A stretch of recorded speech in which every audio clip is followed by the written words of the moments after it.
تو آج جو آیت ہم نے سورت تلاوت کی ہے یہ سورت یوسف کے بعد ہے۔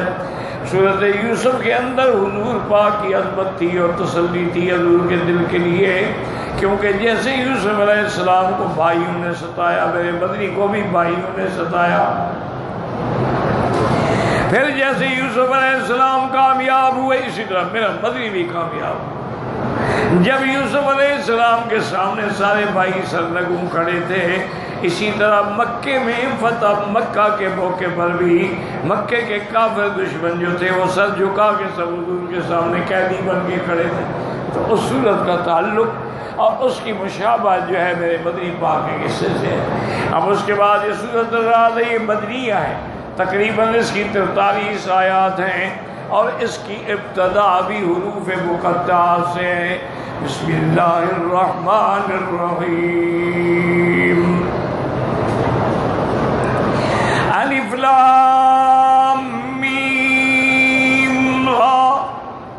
یاد رکھیں یہ حروف مقطعات ہیں، جیسے کسی جگہ اللہ فرماتے ہیں الف لام میم، اور اللہ کہیں فرماتے ہیں حامیم، کہیں فرماتے ہیں صاد، کہیں فرماتے ہیں نون والقلم، اور کسی جگہ اللہ فرماتے ہیں کاف ہا یا عین صاد، اور کسی جگہ فرماتے ہیں حامیم عین سین قاف۔ یہ حروف مقطعات ہیں۔ اس کے لیے ایک بات یاد رکھو کہ سب سے آسان اور اہون اور صحیح فیصلہ سلف کا ہے کہ اللہ اعلم بمرادہ، ان حروف سے کیا مراد ہے یہ اللہ جانتے ہیں بس۔ بہت سارے علماء نے اس کی تعویل بھی بیان کی ہے، وہ بھی وجہ ہے، وہ مجبور ہو جاتے ہیں اصل میں، کیونکہ دشمن کہتے ہیں کہ بھی آپ کہتے ہیں قرآن میں ہر چیز کھلی ہوئی ہے مفسر ہے، تو ان کا معنی کیوں کھلا ہوا نہیں ہے؟ آیات البینات وہ کہتے ہیں بینات کیسے ہے؟ تفصیل لکل شے، وہ کہتے ہیں اس میں تفصیل کہاں ہے؟ اس لیے وہ لوگ مجبور ہوتے ہیں تعویلات میں۔ تو انہوں نے مثلا ایک تعویل یہ کی کہ الف لام میم، انہوں نے کہا کہ جی الف سے مراد اللہ ہے، لام سے مراد جبرائیل ہے، اور میم سے مراد محمد رسول اللہ، کہ اللہ نے قرآن اتارا ہے، جبریل قرآن لایا ہے، اور حضور محمد مصطفیٰ نے پڑھ کے سنایا۔ یعنی کہ الف لام را حامیم نون معنی الرحمن۔ تو بہت سارے لوگوں نے ان تعویلات پہ اپنی کتابوں میں لکھا ہے، مقصد ان کا بھی حقیقت یہ ہے کہ دشمن کو جواب دینا ہوتا ہے، نیت انشاءاللہ ان کی بھی نیک ہوگی، کیونکہ دشمن کو تو ہر کسی کا جواب دینا پڑتا ہے نا۔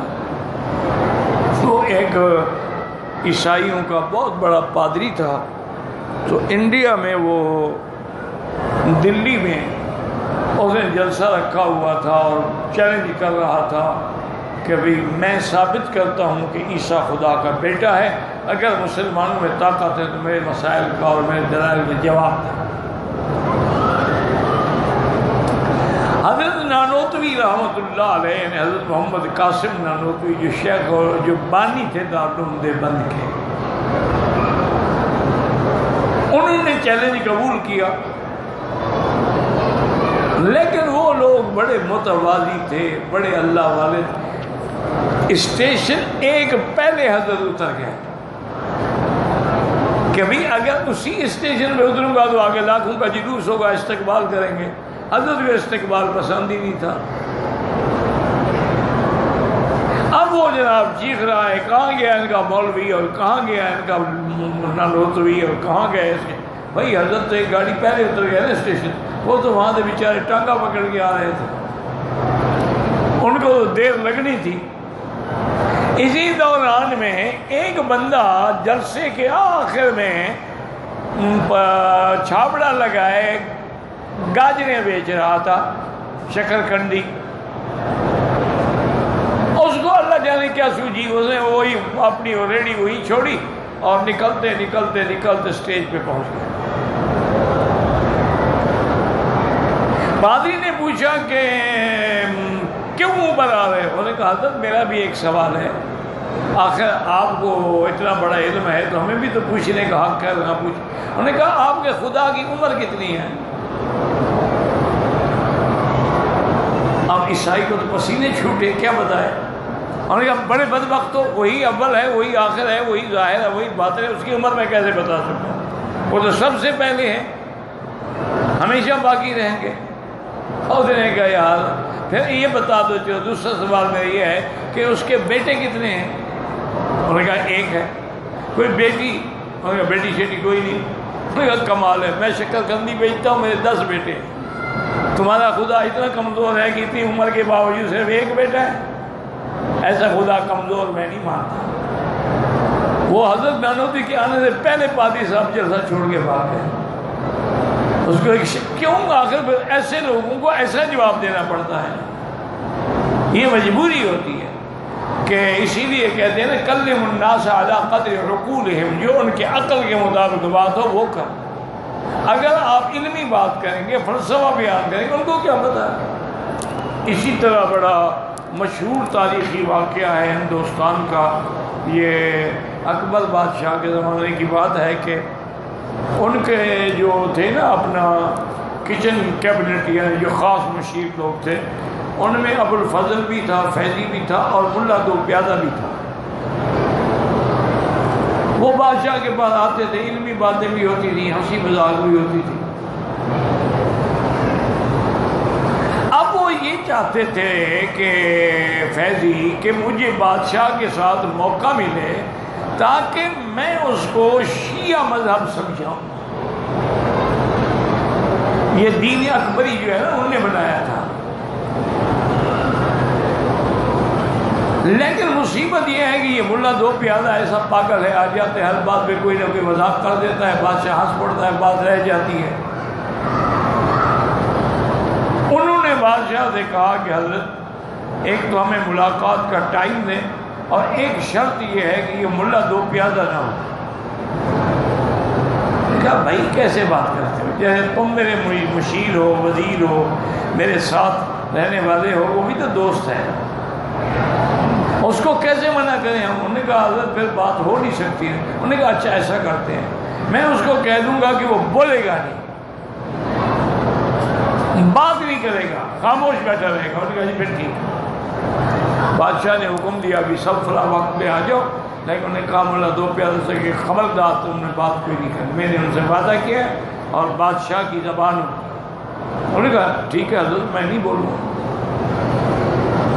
اب جب سارے آ گئے اور ملا دو پیادہ ایک تو سب سے آخر میں آئے، اور ایک یہ کیا کہ اپنے دونوں جوتے جو تھے نا وہ بغل میں دبائے ہوئے ایسے بڑی مضبوط کیے ہوئے آ گئے، آ کے کرسی پہ بیٹھ گئے. پہلے تو لوگ دیکھ کے ہنس پڑے، یہ پاگل ہے، بادشاہ کی مجلس میں جوتے لے کے آ گیا. آخر بادشاہ سے بھی صبر نہ ہو سکا. انہوں نے کہا یہ ملا دو پیادہ تمہیں کیا خوف ہو گیا تھا کہ تم جوتے؟ انہوں نے کہا حضرت آج آپ کے پاس شیعہ علماء نے آنا ہے، تو ان کو جوتے چوری کرنے کی عادت ہے. حضور کے زمانے میں بھی یہ جوتی چوری کر لیتے تھے. تو فیضی بیٹھا غصہ آ گیا، حضور کے زمانے میں شیعہ کہاں تھے؟ کوئی یار میں کو پڑھا لکھا نہیں، شاید ابو بکر کا زمانہ ہو. انہوں نے کہا اس میں کہاں تھے شیعہ؟ انہوں نے کہا یار میں نے کوئی تاریخ رکھی ہوئی ہے، شاید حضرت عمر کا زمانہ ہو. اس میں کہاں تھے شیعہ؟ تو انہوں نے کہا پھر بدبختو تم کہاں سے نکل آئے ہو؟ نہ نبی کے زمانے میں تھے، نہ ابو بکر کے، نہ عمر کے. اس کا مطلب ہے کہ تم انڈیا میں پیدا ہوئے ہو. وہ بات کرنے سے پہلے ہی مناظرہ ہار کے بھاگ گئے. تو ایسے لوگوں کو پھر اس قسم کا جواب دیا جاتا. یہ عجیب عجیب ہے. اس نے ایک آدمی نے اس سے کہا کہ ملا دو پیادہ میں تمہارے ساتھ مناظرہ کرتا ہوں، لیکن تم زبان دراز آدمی ہو، مناظرہ اشارات میں ہو. ٹھیک. تو اس نے ایک انگلی کا اشارہ کیا، ملا دو پیادے نے کر دیا.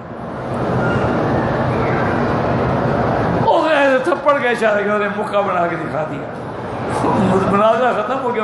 یہ کیا ہے؟ انہوں نے کہا میں نے کہا تھا خدا ایک ہے. انہوں نے کہا نہیں رسول اللہ بھی ہے. میں نے کہا پنجتن مانو. اس نے کہا پھر ڈنڈا بھی مانو. وہ تو شہید ہو گئے سارے. ڈنڈا مانو گے تو دیا نکلے گا. تو اس طرح باتیں مجبوری ہوتی ہے.